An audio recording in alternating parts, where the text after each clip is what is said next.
I am become, very aware and reflective about the amount of divisive speech that exists in this country these days, and not only divisive, but also some speech which is filled with hate and animosity. And so I want to talk a little bit about speech, but about what the Buddha had to say about wise speech or right speech. And as an introduction to this, there is a Tibetan Buddhist saying that if you want to, while you're meditating, you should watch your mind. While you're in the world, you should watch your speech. And there's something very significant about really tracking what you're saying and really bringing a lot of mindfulness to what goes on in all the speech acts we do. In fact, the speech acts we make, how we speak, what we say, is a window into the depths of our being, into what's going on deeper. And it's a way of accessing ourselves and what's going on deep inside that sometimes works better than meditation. Certainly meditation, watching our mind, we see a lot and we quiet and touch into some deeper way of being. But also, sometimes we don't see parts of ourselves that in our own privacy of eyes closed and quiet, they might be somewhat selective, the range of things that come up, our beliefs, our impulses, our motivations, and our attitudes to things. But when we're out about in the world, all kinds of events can trigger us, can evoke different parts of who we are. And if we're watching our speech, how we talk, how we communicate, how we write, how we sign, people who do sign language, that how we communicate with each other carries a lot of information about ourselves, and to really turn and really use that to tap into ourselves in a deeper way. For the people who've done this in meditation and have discovered the kind of world of inner resources that are available through meditation, then there's a very important reference point for understanding speech, for being motivated how we speak, the kind of speech we do. And that is, when we sit in meditation, as we go further and further into this inner world of meditation, we have a clear experience, immediate experience, or clear, tangible feeling for peace, for ease, for calm, for quiet, for a certain kind of intimacy. There's many different perspectives on what happens in meditation, but we start tapping into some kind of inner resources that are valuable, the inner way of being that's valuable. And usually it's a way of being that has less and less strife, less and less unease. There's more ease, there's more settledness, more being at home, something like that. And that is actually a very important reference point, because if we really taken in and registered and felt and been nourished by these inner wealths, these inner resources, then the question is, why give it up? What do we do? What comes out of our mouth? What comes out of our fingers if we're writing or signing? What comes out of us in our communication? Is it in harmony with what we're discovering in meditation? Or is it, in the most dramatic situation, is it a kind of violence to it? And I use that kind of dramatic language, violence, because of the tremendous difference there is between a sense of deep well-being that can come in meditation and some of the forms of speech that go on in the world. Speaking in angry ways and hostile ways, speaking in harsh ways, speaking in false ways and lying. All these, or manipulative ways, all these ways what's really fascinating for meditators is all these kinds of forms of painful speech is that we feel a loss if we're really paying attention, we feel a loss of the peace, the well-being, the happiness that's here. People who don't have a deep sense of inner life won't see the degree to which hostile speech, manipulative speech, lying speech, harsh speech is actually harming the speaker. Sometimes where people are so focused on what they're saying and the purpose of what they're saying, revenge, to get someone, to poke at someone, or make sure people feel that we're angry, or to get rid of someone, or all kinds of things we do. That we're so focused on what we're trying to do and can feel justified in doing it, that we don't really turn around and see what has the impact been for us personally through these acts of speech. And I believe the more a person has really developed a deep inner life where we're settled, at home in ourselves in a deep way, content, calm, there's a certain kind of rich, wealthy quietude and peacefulness inside that we'll feel the dissonance between that and how some of these more painful forms of speech exist for us, the impact it has on us. And independent of the morality of speech, the ethics of speech, even independent of how the speech acts we make affect other people, the way that it affects us becomes more and more important reference point for meditators, for people who are following the Buddhist path to liberation. And it isn't only that we have then a reference point for how we lose something, how we do a kind of violence to ourselves through this way, but we become more aware of the opposite as well. How certain acts of speech that come from this place of well-being inside, that they actually work to nourish ourselves, to feed ourselves, support this growth and development, this place of goodness inside.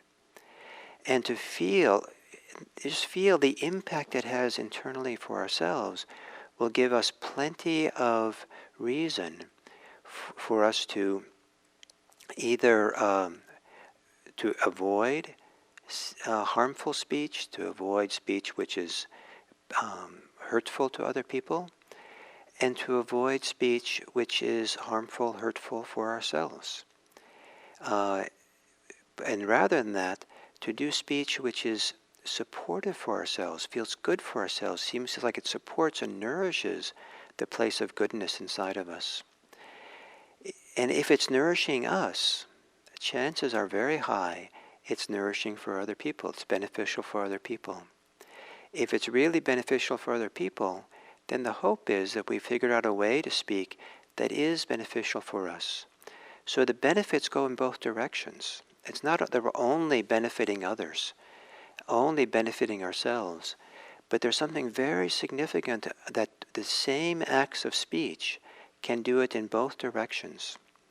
And then it's not a zero-sum game. It's not like I have to sacrifice myself for the sake of you, or I have to sacrifice you for the sake of myself. It's beautiful that the same act of speech done carefully and well supports both self and others. So how is this done? The most important thing is, I think, for people who are meditators, is to avail themselves, is to really tap into, be reminded, feel, remember the place of subtleness that they have in meditation. Don't forget it when you get up. Don't try to hold on to it either. That doesn't work so well. But don't forget about it. Stay in touch. Stay in touch with that place where that subtleness can be, or the calm, or the love, or the generosity. Stay in touch with it. And then use it, even if it's just a matter of remembering it, so you can feel the difference. You can feel what happens to your heart, happens to your chest, happens to your body, happens to your mind. In those places where you're calm, those places where this goodness lives in you, even when it's not there, you've made it a second nature to tap into it, to touch into it, to be aware of it. Because those are the places where hostile speech, lying speech, harsh speech is going to undermine yourself. You'll feel how it undermines you. So this is a great thing, I think. So the Buddha gave all kinds of guidelines that are very helpful for being mindful of speech, such a way that it's not just a matter of being mindful of it, but being mindful so that we learn how to have speech which is nourishing, supportive, inspiring, meaningful to have, and supports what's happening in meditation. So that the axiom, in meditation watch your mind, in life watch your speech, your communication, becomes so acute, so clear that that attention to speech is as effective as in meditation, paying attention to your mind or focusing on your breathing. That's the potential we have. And so the guidelines the Buddha gives are kind of like mirrors or helps or supports or little pointers of where we can look and how we can pay attention so that this happens for us, that we can, practice with the full potential of speech. And so today I'm going to talk about 4 things that the Buddha said around speech. There's lots of different lists around speech. And then for these next 5 Monday mornings, the 7 a.m., 7:30 talks, I'm going to go through another list, which is a list of 5, so that's convenient, 1 for each day. 5 criteria for right speech, 5 reference points of support us in our speaking. But for today, I want to talk about the 4. There's a list of 10 things called the 10 skillful actions, and these are kind of like precepts, except they're not like the 5 precepts, even though they correspond to them. Some of them, they are 5 wholesome or skillful ways of acting in the world. 4 of these have to do with speech, and they are to speak the truth, to speak to speak the truth, to speak what's beneficial, to speak what is polite or gentle or pleasing. The word is pleasing or inspiring. And then to speak what is connecting for people, brings people together, as opposed to separates people. So the first, speaking the truth, this should hopefully be very meaningful for people who do mindfulness practice, because mindfulness practice is a practice of telling ourselves the truth, being honest with what's happening for ourselves, and really seeing what's here for us. Even noticing, every time we notice what's here, even with the breath, the sensations of the body, the emotions we have, and we recognize it, that's a small movement or a big movement of truth-telling. We're telling ourselves what's actually true and happening here. And sometimes what we see in ourselves is maybe things we don't necessarily want to even admit to ourselves. And so it's a big step to be honest to ourselves.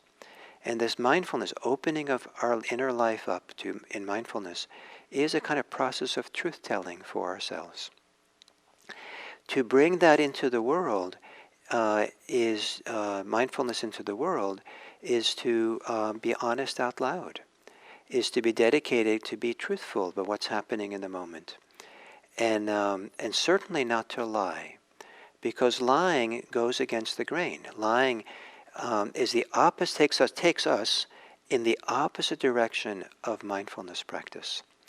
If mindfulness practice, Buddhist practice, is really something that is a foundation of a person's life, what they really are building and trying to create a nice support for themselves and put a lot of time and effort into studying and practicing Buddhism, don't want to do anything that takes you in the opposite direction. And so lying takes you in the opposite direction. It closes things down. It's an alienating movement to lie.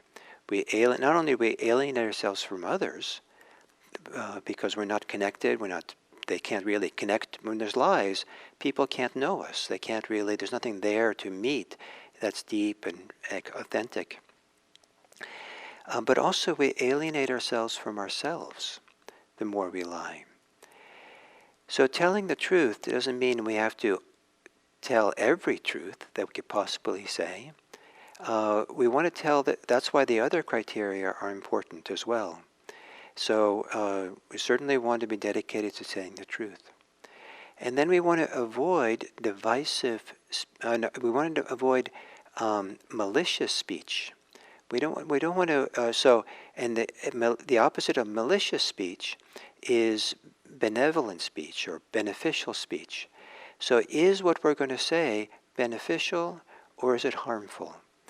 So even the truth spoken can be harmful to people, and sometimes truth is used as a terrible weapon. Sometimes people say the truth and it's spreading, it's not exactly gossip, but spreading, letting the world know things that are private and confidential. There are people who have committed suicide because they were outed in some kind of way that someone else said, I know the truth about that person, but it was very private and not really something they wanted other people to know. And there was nothing illegal, nothing wrong with how they were, but they were outed and and it was devastating. So just the fact that we know the truth about someone, is it beneficial to say it or is it harmful? Is it beneficial to tell someone something about them that actually harms them or hurts them a lot? Or is it better then to be quiet and not say it? So sometimes silence is the best way to communicate, to not say anything if it's going to be harmful. So we ask ourselves first, is it true? Is it beneficial? If it's not beneficial, then maybe the most beneficial thing to do is to be quiet. Or we find something else to say. Maybe there's the truth, but there's other truths that exist as well. And so if someone has wearing a shirt and they ask you what you think of it, and you think it's horrendous, that's not the truth you should say. Maybe it's completely appropriate and honest to say, it's a wonderful color, and just leave it as that. And maybe that's enough, and the person can be settled. So then the next criteria the Buddha gave is that to avoid speech which is harsh, but rather speak words which are inspiring, that are pleasing. I like very much the idea of nurturing, that supports something to grow and develop that's really good and wholesome inside of us.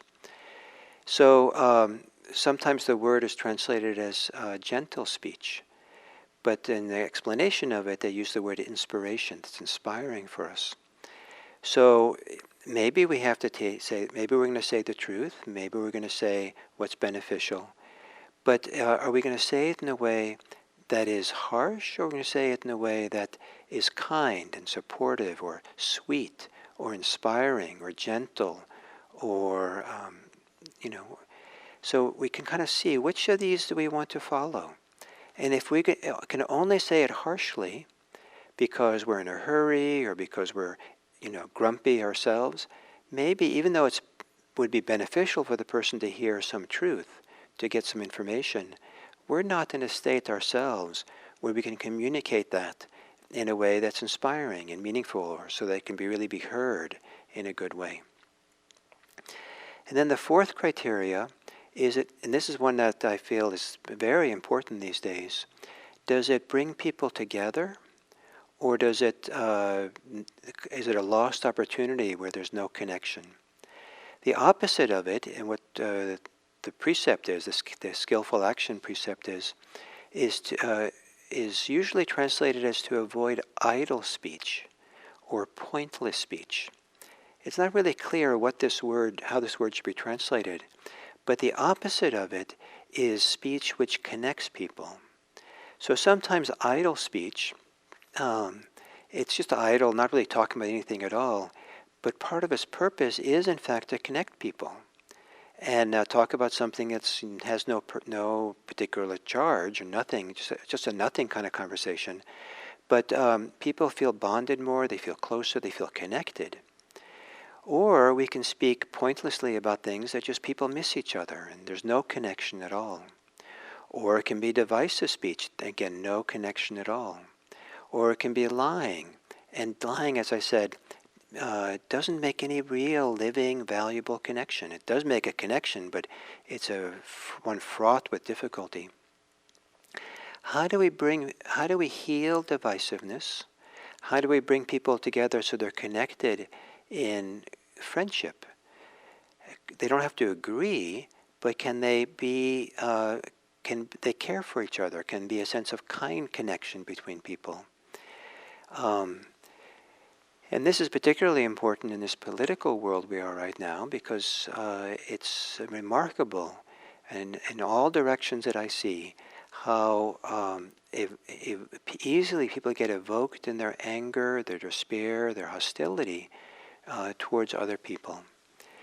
And hostility and anger and such things are not valuable means, not useful ways of communicating. If what we want is to, as a community, to find the truth, in the community to find what's beneficial, as a community to find what is inspiring and pleasing, as a community we can find how to come together hand in hand, how to come together and somehow find a way together as a community as opposed to being divided. How we speak to each other and how we speak about each other is really, really important. And it might be the key to solve a lot of the difficulties that kind of stalemates that exist in this country. And so to come out of meditation and have a meditator's reference point where it's clear, really clear, 100% clear, that we do violence to ourselves when we lie, when we speak maliciously, when we speak harshly, when we speak kind of in ways that really miss the other person, disconnected from someone else. We disconnect from ourselves too. And we do something really beneficial. We can do something beneficial that stays close and true to the depths of who we are, the goodness we have inside, this wealth that we have inside, when we speak the truth, when we speak beneficially and speak what's good and useful, when we speak in ways that are inspiring and pleasing or polite or caring. And most important, when we speak in ways where the speak act is saying things, maybe it's difficult things that we need to say, maybe very strong, difficult things need to be said, but we're saying it with an eye out, with a care, that how can I say this to connect us together?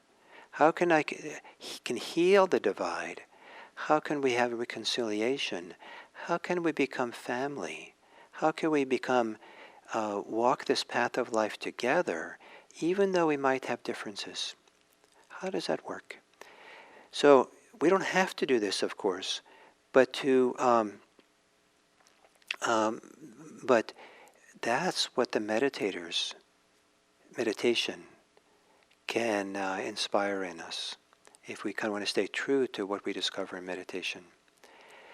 And it's reciprocal, because as you begin watching and monitoring your speech and trying to find how to apply these 4 principles into one's life, that in turn will support your meditation and help the meditation go deeper. And the wonderful spiral of being engaged in communication with the people around you, and then being in meditation in deep communication with yourself, that you'll discover more and more and more that there'll be truthfulness, focus on beneficence, focus on kindness, focus on connecting in both directions. And to do that for the world outside, and for us to do that for ourselves, to become our own best friend, is some of the beautiful things that can happen through this practice of right speech. So thank you.